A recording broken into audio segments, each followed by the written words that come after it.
returning as the symphony welcomes American Idol finalist Lakeisha Jones. Get your tickets now at AugustaSymphony.com.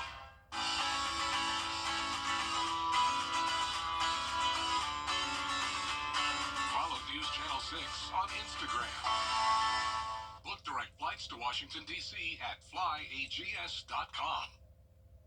Weather headlines on News Channel 6, brought to you by Hickson Roofing. Happy Valentine's Day. We've got some chilly temperatures tonight, but warm hearts. I'll let you know how long this lovely weather will last coming up. Right now on News Channel 6 at 4, a reminder on this Valentine's Day to take care of your heart. Plus, a local coach is hoping for his 900th win. A live report from Harlem as the city looks forward to Coach Jimmy Lewis's milestone. And a great day to tie the knot, and you sure can't beat the price as your News at 4 starts now. Live from Television Park, this is WJBF News Channel 6 at 4.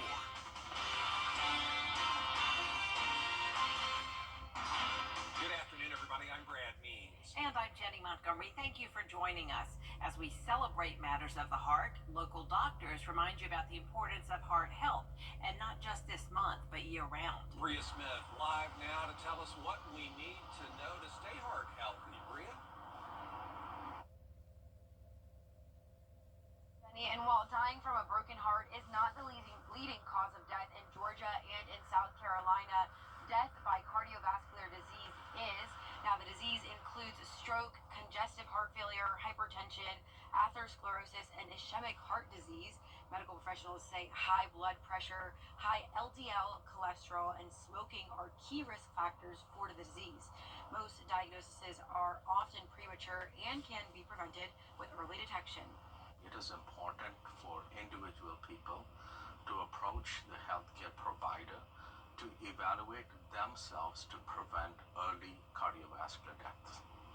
And also, there is no downside in evaluating oneself for blood pressure detection, cholesterol elevation, sugar elevation, and also being overweight.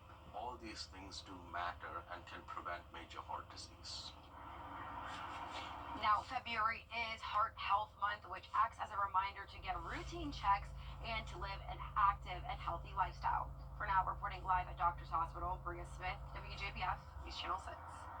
Yeah, thank you for that live report. Time now for our first look at the weather. And for that, we want to check in with meteorologist Miller Hyatt with the weekend outlook. Yeah, and it's going to be a wet one this weekend, Brad and Jenny. We're tracking the wedge tomorrow, and then we're tracking a powerful cold front on your Sunday. So we're soaking up the sun this Valentine's Day. Great weather to head outside with that special someone. And tonight we'll see some showers arriving late, but it should hold off. So you're pretty good for that dinner time commute for tonight. Looking at a picture-perfect view over the Savannah River right now in our Terry Lambert Hyundai Skyview Cam. Not a cloud in the sky, but notice we're starting to see some clouds start to build off towards our west in the Atlanta metro. So around the CSRA right now, 58 degrees in Augusta, 60 in Louisville, 53 in Saluda, and a crisp 54 in Edgefield. So this is colder than this time yesterday, about 4 to 5 degrees colder in many locations. And the winds right now out of the northeast driving in some dry air. So notice the dew points were much lower today, 20s across the board. So that means it's very dry out there compared to what we were dealing with the past day or so. So tonight, date night for those that are celebrating Valentine's Day, going off to dinner, looking like a pretty chilly evening, 48 degrees by 7 p.m., increasing clouds 42 by 11 p.m. So have the light jacket nearby, and then your weather headlines show a wedge returning for your Saturday, so a very dreary day with cool temperatures and rainfall. And then we turn to a windy and stormy Sunday, and that's going to usher in some cold air for next week. I'll have all the details coming up in your Viper 6 forecast. Brad and Jenny. All right, thank you so much, Miller. And it is a big day in the city of Harlem. Sure is. Coach Jimmy Lewis going for what would be a history-making win, and Gabriel Stovall is live covering it all at Harlem's baseball stadium. Gabriel? Yeah, We're going to check back in with Gabe shortly. In the meantime, more Valentine's Day coverage. Valentine's Day, the day of love. What better day to marry your soulmate? News Channel 6's Kim Vickers has more on couples who chose today as their big day. They're going to the courthouse and they're going to get married. 8 couples took advantage of the Richmond County Judicial System's offer to perform the ceremonies for free on Valentine's Day. This is the 4th year the Civil and Magistrate Court has offered the marriage ceremonies on the Day of Love. It's one of Chief Judge Carletta Sims Brown's favorite days of the year, but says this year almost didn't happen because of the rescheduled cases caused by the recent storms. Our staff was slammed in resets and the massive amount of new filings that are coming in. But when one couple said, "Are you all doing the weddings this year?" No. Yeah, we're going to do it this year. If you want to get married but you missed the chance to do it on Valentine's Day, they will be doing more ceremonies in the future. Just go to the Civil and Magistrate Court's website to find out when the next time they're performing the ceremonies. In Augusta, Kim Vickers, WJBF, News Channel 6. And if you're looking for love of the four-legged kind, an event in Aiken this weekend may be just the perfect thing for you. The Aiken County Animal Shelter is getting ready to host a shelter pet speed dating event where you can adopt a dog or cat. Last month, the shelter took in 270 animals and more than 100 homeless pets in the first week of February. Organizers say that's why it couldn't be a better time to give a pet a new home. We have some of the best dogs I've seen in the years I've been here right now. We have lap dogs that want to cuddle. We have dogs that are great running buddies. We just have such a great selection, and people aren't seeing that when they walk through the kennels. They're seeing barking and desperation. And I think in this atmosphere, we'll be able to show people the actual dog one-on-one and really find them the right, family member. The festivities get underway at 11 o'clock Saturday morning. Dog and puppy adoption fees are $14 and $10 for cats and kittens. Masters Week is quickly approaching, and now you can grab your tickets for a big annual event. It's the 21st annual Rock for Dough Drive for Show concert, Tuesday, April 8th. Masters Week going to be at the Lady A Pavilion in Evans Town Center Park. This concert always raises money for the First Tee of Augusta to help our local children learn the game of golf. You can get your tickets at rock4dough.com. And this year's Major Rager concert is not going to happen Masters Week. Organizers say they canceled it because of unforeseen issues. They're refunding their tickets, and the Major Rager, they say, will be back in 2026. A chance to talk about some hot topics in our community tomorrow morning. Augusta Commissioner Stacy Pulliam is hosting a forum. The goal is to talk about local and state issues, including infrastructure projects, the homestead exemption, and debris removal. That's tomorrow from 8 till 10 a.m. at the Mays Community Center on 11th Avenue in Augusta, and they're going to have breakfast for you, too. A North Carolina native's journey from the gridiron to the fast lane shows the power of perseverance and reinvention. Is the inspiring story next. Get ready for a big cool down as Old Man Winter says, "I'm still here." Highs in the 40s next week. I'll have the details coming up.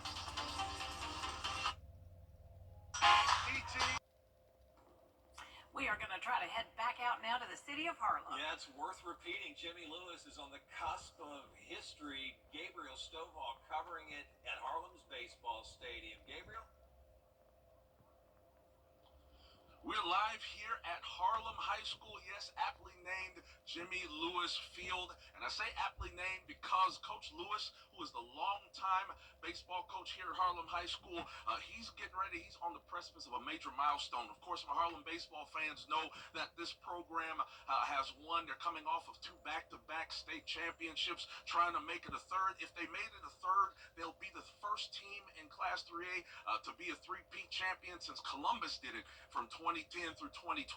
But tonight is more than just about that. Tonight, Coach Lewis is 2 wins away from 900 wins in a career that has spanned more than 4 decades. Now, they're playing a Howard squad tonight from Macon that has struggled a little bit. Don't want to get into the prediction game in terms of who will win tonight, but they have a good chance, Harlem does, of making that milestone happen for him. And I got to tell you, the excitement is palpable already as we were walking up to the field here, to the stadium tonight. We got stopped by two longtime Harlem baseball fans, one alum who won a state championship with this program back in the 1980s.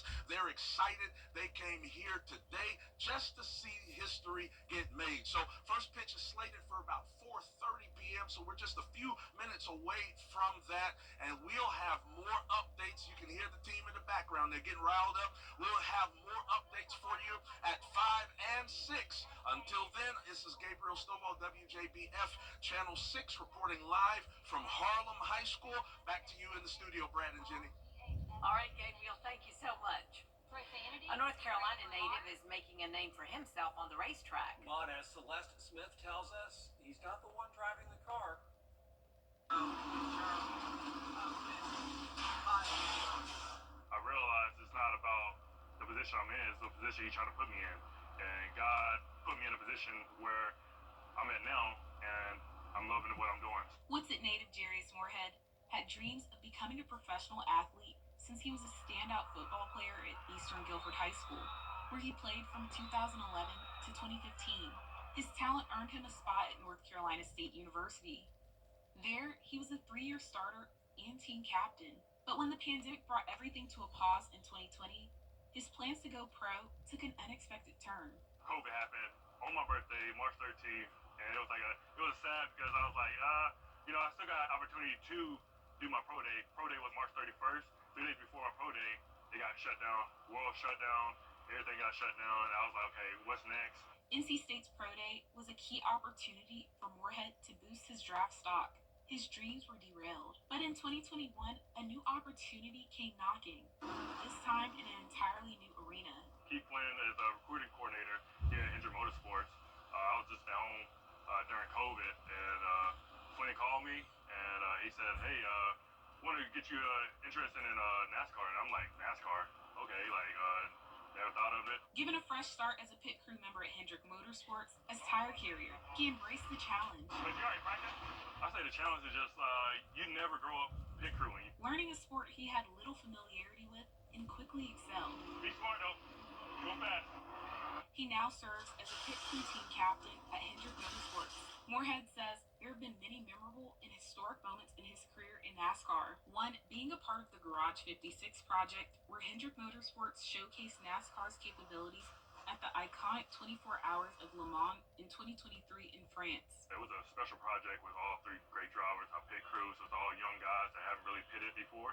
But we went out there and showed the world that just because we don't have no experience, we can still win a competition. And my second one is Roger Caruth. He's an African-American driver, and I was on his pit crew to get his first win at Las Vegas last year. So that was a very, very exciting thing to see. After NASCAR, Moorhead's goal is to coach, aiming to use his own life experiences to mentor young athletes and helping others navigate life after sports. I would say just because you have a goal in mind, always have a B plan. And I know a lot of people say, this is your goal. If you want that goal, go get it. But everything in life is not fair, and that's okay. And you got to accept it and always keep your network open and building connections around you. Moorhead works on the pit crew for several drivers, including Nick Sanchez in the Xfinity Series and Carson Hocevar in the Cup Series. And how about this live look at the Daytona International Speedway down in Central Florida, where the next race is going to be coming up any moment now, and then the Daytona 500 on Sunday. They have moved the start of that race, by the way, to 1:30 in the afternoon on Saturday. And remember, you can watch the opening race of the Xfinity season tomorrow. Coverage starts at 4 in the afternoon on the CW6. Well, wait. Miller with your full forecast next. Weather headlines on WJBF News Channel 6. Brought to you by Hickson Roofing. If your roof needs fixing, call Mr. Hickson. Loose shingles, leaky. Now, your most accurate forecast with WJBF Live Viper 6. Happy Friday and happy Valentine's Day, everyone. We've got a beautiful day right now, plenty of sunshine. Maybe you're heading out to get that last minute Valentine's gift, a bouquet of flowers or A nice card here. We have some traffic on Washington Road at this hour, 58 degrees. So don't let the sun fool you because it's pretty crisp out there. East wind at 7, dew point is way down at 25. So we have some dry air in place right now. You can see that on water vapor. We do have this dry air that is now pushing in as high pressure is in control, but it's not going to be lasting very long because starting later tonight, we're going to have our next storm system push in towards us, and it's already starting to develop across the Midwest and plains here, and all this moisture and green, and that is what is going to head in our direction for your President's Day weekend, at least the first half of the weekend. So tomorrow we have a wedge setting up like we've been talking about, 59 degrees for the high, a good chance of some scattered showers, especially in the morning.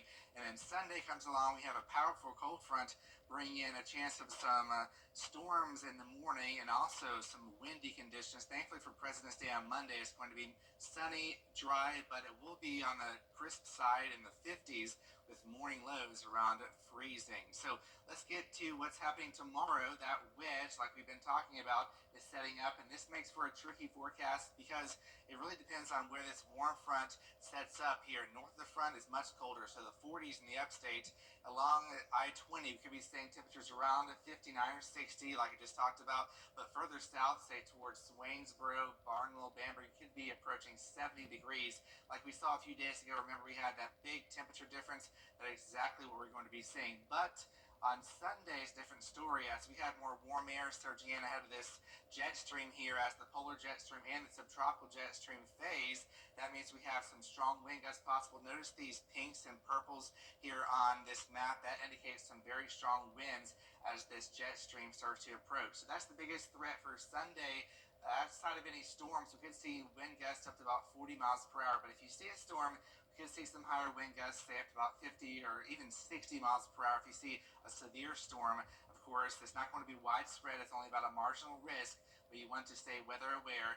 We could see maybe a few power outages or toppled over trees, but it's not going to be anything like Helene. Don't worry about that. Just want to stay weather aware, and we'll keep you posted. So for the rest of today, we'll notice more clouds pushing in to tonight. We'll see some showers after midnight, waking up to some scattered showers, but the real rain, the heavy rain, doesn't get here until we get to Sunday. So here's our next weather maker here, this line of showers and storms pushing on through Sunday morning. That could pack quite a punch in our area, mainly with those strong wind gusts. So for tonight, we're looking at those increasing showers later on in the midnight hour, and then going to Saturday, it's going to be a pretty wet day, and Sunday morning is also going to be wet. Like I mentioned, those storms, biggest threat is going to be the wind.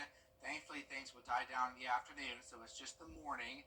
And then the Monday, President's Day, looks much nicer. And then we have another wet setup middle week, followed by much, much colder air, highs in the 40s, lows near 20. All right, Miller, thank you for that. A group of high school seniors in North Carolina is taking on a big project this summer. It's not only what they're doing, but who they are helping that has each of them excited. Sean Coffey takes us to carpentry class. When you first walk into the construction training facility at Mountain Heritage High School, it looks and sounds like any other carpentry class. That's until you realize what the students there are actually working on. It makes me feel very proud knowing that I am able to help and change someone's life that is in need through not only school, but building and just helping out those that can't really help themselves. Croy Silver and Hensley England are both students in Jeremy Dotz's honors carpentry class. I just wanted to go out and help others, and this is a great opportunity to do that. One of their projects this semester is turning this wooden frame into a tiny home for a storm victim who lost theirs. It's all part of a new partnership between the high school and local organization Rebuilding Hollers. Stephanie Johnson started the nonprofit. We have so many community members that lost their homes. And all of these boys were affected by the storm. We all were. We all lived through everything that happened. Rebuilding Hollers uses donated funds to purchase home building materials. Through this new partnership, those supplies then make their way here to Mountain Heritage High School, where a group of 18 seniors go to work on building an A-frame, 650 square foot home shell. So it was a perfect marriage of the two to come together and collaborate with the students and the community to give back right here in Yancey County. Carpentry teacher Jeremy Dotz says his honor students bought into the project right away. When they heard that we had the opportunity to be able to build a home for people in our community that were directly affected, it was absolutely essential to the way the program just came together. A program and partnership born out of the devastation, one now giving the people who lost everything a new place to call home. Yeah, I can't wait to just see the final project and just see that person just thriving in the home. The high school said it hopes to keep the partnership going for at least the next several years at a rate of about 2 to 4 tiny homes a year. And once the home shells are hauled off to the recipient, Rebuilding Hollers works with local contractors to get the interiors completed. If you are looking for love this Valentine's Day, your music taste may be the key to finding your perfect match. Coming up, how AI is turning a dating app into a virtual jazz lounge.